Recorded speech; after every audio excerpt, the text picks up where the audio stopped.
Bonjour à tous et bienvenue dans cette balade au pied des Alpes. Droit devant, fruit de la disparition des glaciers et alimenté par un bassin versant montagneux garant de la pureté de ses eaux, le lac d'Annecy. La qualité de ce milieu aquatique complexe est exceptionnelle. Grâce à l'action des hommes, ce trésor naturel a été préservé et joue maintenant un rôle essentiel de ressource en eau pour près de 130 000 habitants. Osmose, pour vous servir. Je serai votre andro-guide pour la présentation des équipements de traitement de l'eau de l'agglomération d'Annecy. Et maintenant, un peu d'histoire. En janvier 2001, par la volonté des 13 communes membres, l'agglomération d'Annecy prend en charge la production et la distribution d'eau potable.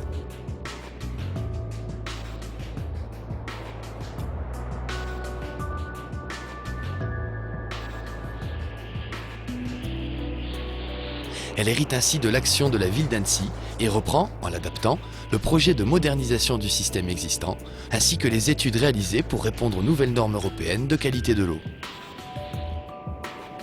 Voici le site de la Puya.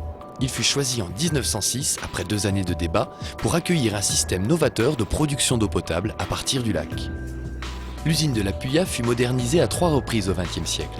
Sa fiabilité et ses capacités de production n'ont jamais été prises en défaut. Cela témoigne de la pertinence du choix initial de nos prédécesseurs il y a plus d'1 siècle. Plus de 30 ans après la dernière rénovation, la modernisation des équipements était devenue nécessaire. D'abord pour respecter une exigence de sûreté sanitaire, par exemple en cas de pollution accidentelle due au trafic routier proche, mais aussi pour assurer la continuité du service même en cas d'arrêt d'un des composants, en doublant tous les circuits d'eau, en augmentant les volumes d'eau stockés.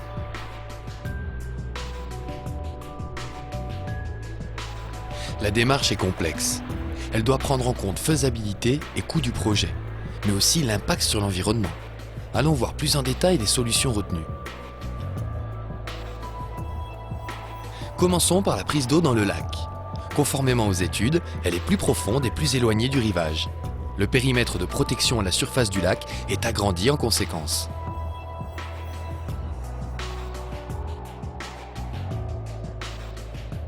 Un élément important de sûreté est ajouté.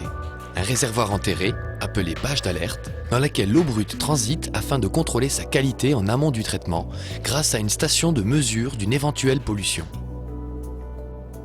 Une extension du bâtiment principal est construite à la place des anciens ateliers. Elle regroupe les nouvelles pompes, plus nombreuses, remplaçant les équipements dont certains dataient de plus de 30 ans. La phase de traitement de l'eau ensuite. L'ancien système mettait en œuvre une étape de filtration à l'aide de microtamis retenant les particules en suspension, une étape d'oxydation à l'ozone tuant les parasites, virus et autres bactéries et une désinfection au chlore. Le nouveau procédé de filtration sur membrane se caractérise par une capacité de rétention des micro-organismes très importante. On parle d'ultrafiltration et évite aussi l'utilisation de produits chimiques de traitement. Les microtamis sont conservés comme pré-traitement. Bien sûr, une extension de l'usine actuelle pour installer ces nouveaux filtres aurait été possible, mais pas sans dégrader le paysage. Le choix d'un deuxième site proche du premier s'imposait.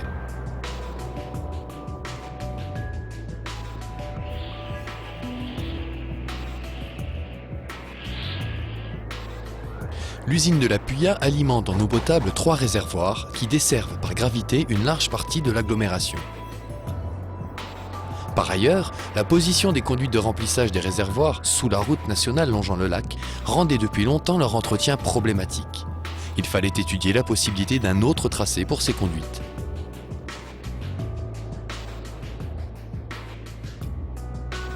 Un terrain est finalement retenu dans le secteur des Espagnols pour accueillir la construction du nouveau bâtiment. Il se trouve à une altitude satisfaisante pour alimenter les réservoirs et permet d'abandonner les canalisations historiques sous la nationale, remplacées par une galerie souterraine. De plus, un des principaux avantages de ce deuxième site est qu'il est pratiquement invisible depuis le lac. L'eau pompée depuis la Puya est filtrée dans une membrane 1000 fois plus fine que les pores de la peau. Une fois débarrassée de toute impureté, l'eau est stockée dans un nouveau réservoir de 8000 m3, ce qui porte la quantité d'eau stockée à une journée de consommation. Pour s'assurer de la bonne qualité de l'eau tout au long de son trajet dans les canalisations, une infime quantité de chlore est rajoutée. Cette nouvelle usine est entièrement pilotée par des automates programmables, ce qui offre une sûreté de fonctionnement accrue.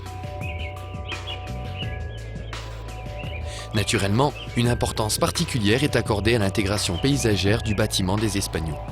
Le parti retenu est celui de placer l'essentiel des volumes en position enterrée et de végétaliser les parties émergentes de l'équipement.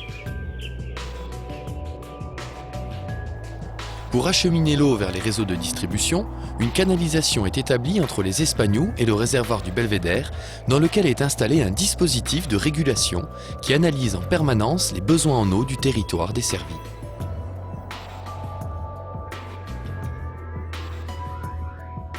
Avec cet ensemble d'équipements, le service de l'eau de la communauté de l'agglomération d'Annecy dispose des moyens nécessaires pour distribuer une eau encore plus sûre au plan de la qualité sanitaire. De même, il est mieux armé pour faire face à des incidents techniques touchant la capacité de production. Enfin, l'avènement de ces nouvelles installations permet d'étendre en toute sécurité la distribution de l'eau du lac, dont la faible dureté est appréciée, à 125 000 habitants de l'agglomération d'Annecy.